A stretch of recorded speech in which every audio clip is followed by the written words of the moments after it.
L'accessibilité est un devoir de société inscrit dans la loi. Elle consiste à lever les obstacles qui empêchent une personne d'atteindre son plein potentiel dans sa vie et de contribuer à la société. Sur le champ de la formation, il s'agit de créer un milieu d'apprentissage accessible en se préparant à une variété de besoins au lieu de réagir face à des difficultés rencontrées. Depuis 2022, la Ressource Handicap Formation Corse propose une démarche volontaire de progrès de l'accessibilité des centres de formation. Un groupe de volontaires a accepté de partager son regard sur la démarche et plus généralement sur la mission de référent handicap formation au sein de sa structure. On a démarré il y a longtemps, donc en 2008, sur une convention départementale. Je ne vais pas dire on a improvisé, mais je ne vais pas dire non plus qu'on n'avait pas de méthode, mais on a travaillé sur ces publics-là de manière assez intuitive. Aujourd'hui, on a la possibilité, l'opportunité même de travailler, d'améliorer nos modalités d'accueil et d'accompagnement. C'est pour ça qu'on s'est inscrit dans ce processus-là. On en est au début.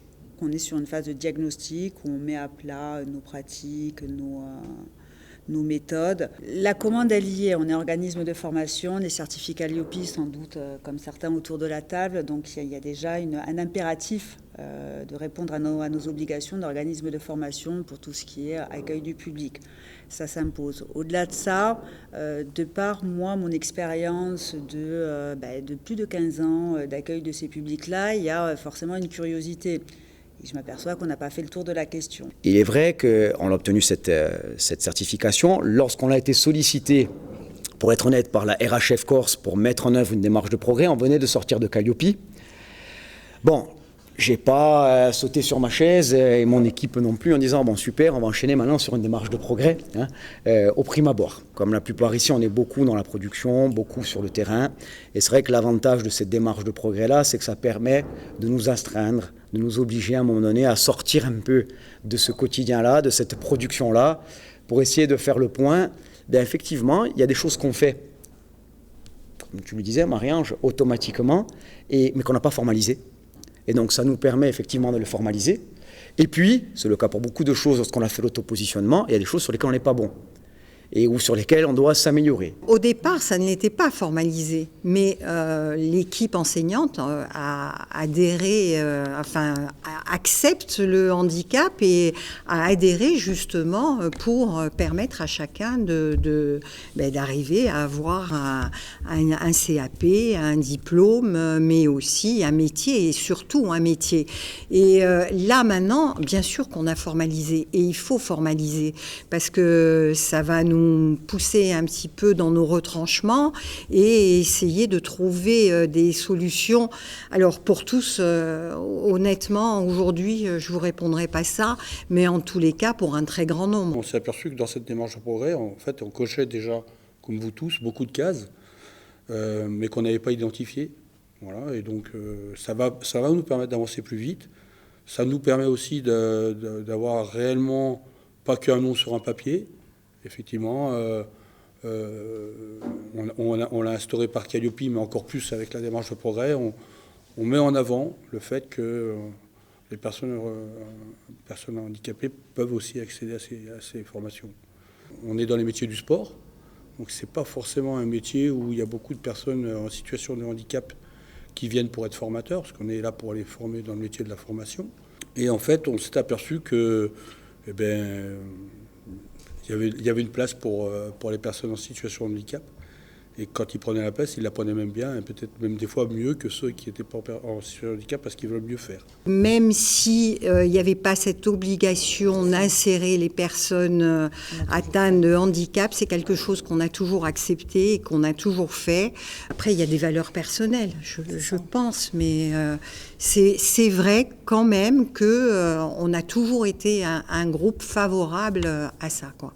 Calliope, c'est quelque chose qui nous a été imposé, où on devait dire ce qu'on faisait et montrer qu'on le faisait, mais voilà, il y avait une espèce de couperet derrière. Moi, dans ma tête, c'est pas la même chose, c'est pas la même démarche. La démarche de progrès, moi, je le vois plus comme une étape de construction dans ce qu'on va pouvoir être amené à faire après. Voilà, moi, j'ai pas du tout le même ressenti par rapport à ça. Calliope, j'étais plutôt mal à l'aise avec. La démarche de progrès, je le sens plutôt comme enthousiaste et je sens que ça va nous apporter pas mal de choses. C'est pas toujours facile de se faire sa place, d'exister en tant que référent handicap, mais on y travaille. Je mets en place des aménagements mobiliers, donc des fauteuils, pour ne pas les nommer. Mojo, tiens, je les nomme, je donne des noms. Donc des fauteuils pour des personnes qui en ont besoin, donc avec tout un protocole qui est mis en place en amont, avec justement la RHF, avec les ergots, avec tout. Donc avec un protocole, des financements de la GFIP aussi, puisque il y a des salariés dans le lot. Les sessions se terminent, les gens sont certifiés. Je vais, pour en aménager d'autres, je vais récupérer les fauteuils ont disparu. On a eu la même chose. Voilà. Donc je passe mon temps à m'essouffler, j'écris des mails comme ça. J'ai répertorié tous les sièges. J'ai demandé à ce qu'on me fasse des étiquettes orange fluo, jaune fluo ou rouge, ou même s'il faut bomber les sièges, je vais bomber les sièges pour dire pas touche. C'est difficile de les impliquer. Moi, en tant que coordinateur, j'essaye tous les mois ou tous les 2 mois d'envoyer une vidéo un petit peu promotionnelle de l'accompagnement des personnes en situation de handicap. Je suis sûr qu'il y a les 3/4 des collaborateurs qui n'ouvrent pas leur mail, quoi. Donc voilà. Et encore, quand je dis 3/4, je suis gentil. À part ceux qui m'envoient un message, merci de ne plus m'envoyer le message. Ça devient compliqué. Voilà. Il y a aussi la volonté de faire descendre l'information en tant que chef d'équipe, en tant que manager, auprès des équipes. Pour pouvoir mieux accompagner les salariés, parce qu'on parle des bénéficiaires, mais il y a aussi la sensibilisation des salariés à ces problématiques, mais à cette spécificité-là. Je leur dirais, le handicap existe. Visible ou non, il existe. Donc il y a maintenant des moyens, il y a maintenant des tas de choses qui existent pour l'accompagner, pour le gérer, pour le compenser dans certaines mesures. Donc il ne faut pas hésiter, quoi. Il faut donner les moyens aux gens d'aboutir. À partir du moment où une personne rentre en formation, il faut qu'elle arrive de la même façon que n'importe qui. Donc si ce n'est pas de l'égalité, un minimum d'équité dans les moyens pour arriver au bout. C'est fatigant, quoi. C'est fatigant parce qu'on s'investit, on a des gens qui ont des besoins. Donc après, moi, c'est pas moi qui suis indispensable, c'est le rôle qui est indispensable. Donc à un moment donné, il y a des moyens. En plus, il y a des prises en charge, il y a des aides, il y a des... ça se respecte. On nous l'a proposé. Mais on a adhéré. Je pense que voilà, si nous, de toute façon, si on est tous les 3 là en tant que référent handicap à l'AFPA maintenant, c'est parce que c'est quelque chose qui nous tient à cœur. À partir du moment où il y a une volonté de communiquer, et c'est vrai qu'on a une référente pour le coup dynamique, et petit à petit justement, et on arrive à ramener tout le monde à cette idée qu'il est important d'agir à ce niveau-là.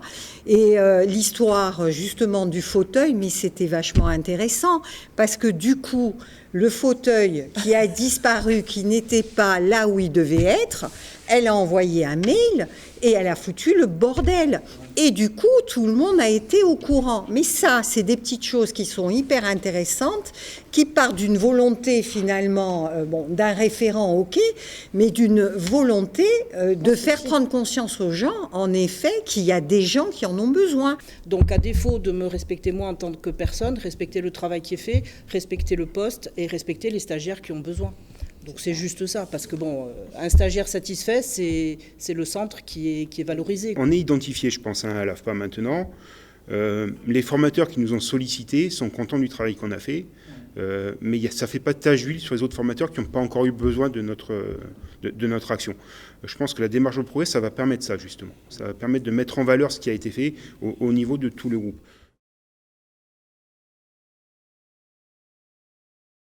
Mais il y a un autre sujet derrière, qui est la formation des référents handicap. Pour le coup, pour aller plus loin, moi, on m'a collé, non, je l'ai fait de ma propre initiative, à peu près tout. J'ai juste mis référent handicap en bas de ma signature, mais j'aurais pu marquer Pizzaio, là, c'était pareil. C'est vraiment comme ça que ça s'est passé. J'ai fait 2 visios de 3 heures avec des tests. Moi, ça m'a paru un peu... Suite à notre formation de référent handicap, tout de suite, l'AFPA a basculé dans cette démarche Calliope et on a eu des formations. Il y a des formations d'accueillants, par exemple, aussi, qui peuvent être dispensées. Donc c'est vrai qu'au niveau de la formation, je pense qu'on a quand même été bien accompagnés. Ouais.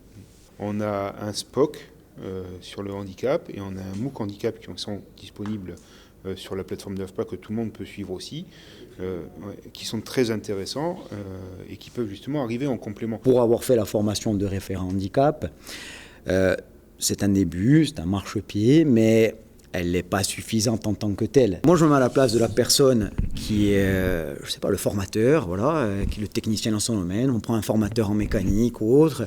On va lui dire, tiens, tu vas être référent handicap, tu vas faire cette formation-là. Je ne suis pas convaincu derrière, avec toute la bonne volonté qu'il peut avoir. Il y a nos réseaux, nos relations que nous avons.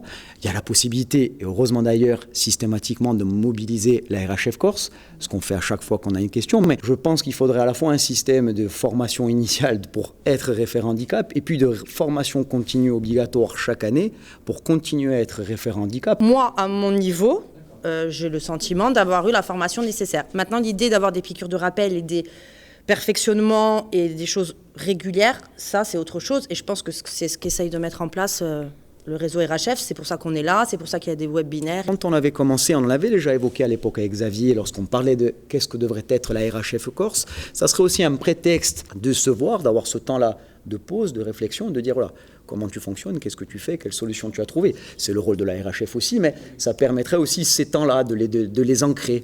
Mais effectivement, il manquait quelque chose de plus structuré. La question, c'est est-ce que c'est à la CDC de le faire? Est-ce que c'est à nous? C'est peut-être pas à nous autour de la table à répondre à cette problématique, hein, mais c'est qu'il y a un vrai sujet, il y a un vrai trou dans la raquette. On a une personne qui est en contrat d'apprentissage chez nous, à qui il y a eu un prêt de siège, donc ça fait peut-être depuis début septembre. Le siège a été livré, ils n'ont toujours pas signé le contrat. Non, mais voilà, quoi, il y a des choses... C'est pas une... C'est ça que je vous dis, le paradoxe, il est là. On veut faire les choses, on nomme des gens, on fait en sorte d'eux, mais à côté de ça, c'est pas une priorité. L'avantage qu'on a, nous, c'est une petite structure. Moi, je travaille au quotidien avec le directeur de centre de la Ligue. La meilleure preuve que nous, ça marche, c'est que quand je ne suis pas là, c'est le directeur de centre qui prend le relais. Avant Calliope, avant le rôle de référent handicap, avant tout ça, la RHF, c'est vraiment un projet d'établissement et une manière de voir les choses. L'apprenant et l'humain est au centre du projet et on est là pour l'accompagner dans une démarche d'individualisation au niveau pédagogique, mais aussi un accompagnement social qui est très important chez nous. Justement, cet accompagnement, ça se décline sur les personnes qui ont une reconnaissance travailleurs handicapés et dans tous les cas de figure. On a quand même des exemples qui sont magnifiques, hein.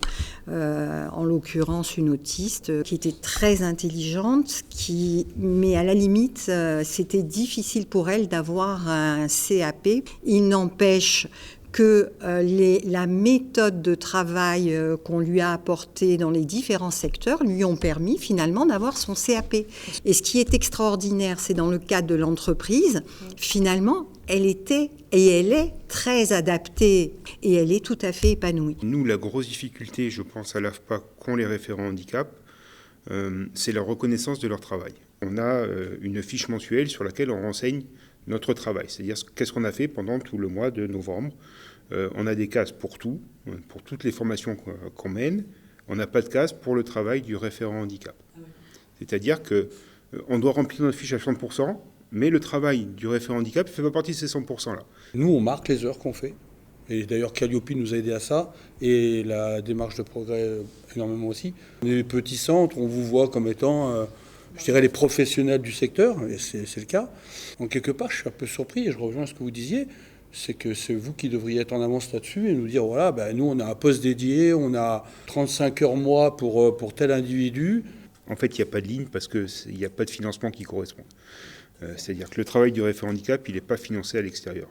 Moi, en tant que coordinateur du handicap, on a un financement de la GFIP pour le travail justement d'animation du réseau. Et là, j'ai une ligne, et ce temps-là, il est dans ma fiche que je donne tous les mois.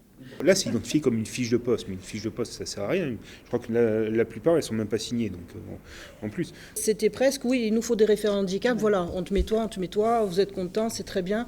Mais je ne suis pas sûre qu'ils aient pris toute l'ampleur de l'intérêt de la mission. et de la tâche sur le terrain, parce qu'on est formateur, on est accompagnateur, on n'est pas 100% référent, donc ça prend du temps. Si c'était un métier reconnu avec des actions à mettre en place, des compétences, peut-être que ça serait reconnu au niveau de la direction, que pour avoir une subvention pour telle formation, il faut avoir un référent handicap qui fait tant d'heures de présence sur le centre. Voilà, mais ça n'existe pas pour l'instant. Je prends aujourd'hui conscience de la charge de cette mission. Non, j'avais pas mesuré ce que ça demandait, quoi. Parce qu'une fois que vous êtes confronté à la charge, au travail à faire, il faut le faire, quoi. Donc est-ce que je vais arriver à le faire, voilà. Je pense qu'il y a un travail à faire effectivement et qui est relativement récent, de retour d'expérience sur qu'est-ce que ça implique d'être référent handicap, et justement le temps qu'on y passe, le temps qu'on y consacre. Pour que ça fonctionne, ça ne pourra pas, autre que sur du court terme, fonctionner uniquement sur la bonne volonté des uns et des autres. Lorsque j'entends, et c'est très bien, on le fait tous, mais je le fais au-delà de temps, c'est-à-dire que ça repose sur la bonne volonté de telle ou de telle personne. Et comme ça, un dispositif, on ne peut pas le pérenniser. Il faut qu'il y ait un engagement fort, effectivement, d'une direction. Au-delà d'un cadre réglementaire, d'un simple affichage, il faut que derrière, cet engagement il se traduise par des actes concrets. Mais s'il n'y a pas toutes ces personnes volontaires pour faire tout ça, déjà d'emblée, c'est fini, il n'y a plus rien qui se passe. Je ne pense pas qu'ils soient réfractaires, je pense qu'ils ont besoin vraiment d'être sensibilisés, informés et impliqués. Et moi, c'est un peu cette idée que j'ai de la démarche de progrès. La démarche de progrès va pouvoir nous montrer ce qu'on a accompli déjà jusqu'à maintenant et voir vers quoi on veut tendre en impliquant justement le reste de la population AFPA, aussi bien au niveau de la direction, pour montrer l'intérêt que ça va avoir de le faire, qu'au niveau des collègues, pour montrer l'intérêt que ça pourrait avoir pour eux dans leur formation. Il y a aussi une réalité, qu'il y a des opérateurs avec des modèles économiques. Tant que cette fonction-là ne sera pas valorisée, alors je ne vais pas rêver jusqu'à dire qu'il y aura un jour dans des structures des ETP dédiés. Aujourd'hui, il y a eu cette réforme. Les OPCO, et c'est pas du tout à leur charge, mais ils parlent encore de numéros de dossier. Pour eux, c'est pas des personnes. De là à vouloir trouver un financement pour un référent handicap.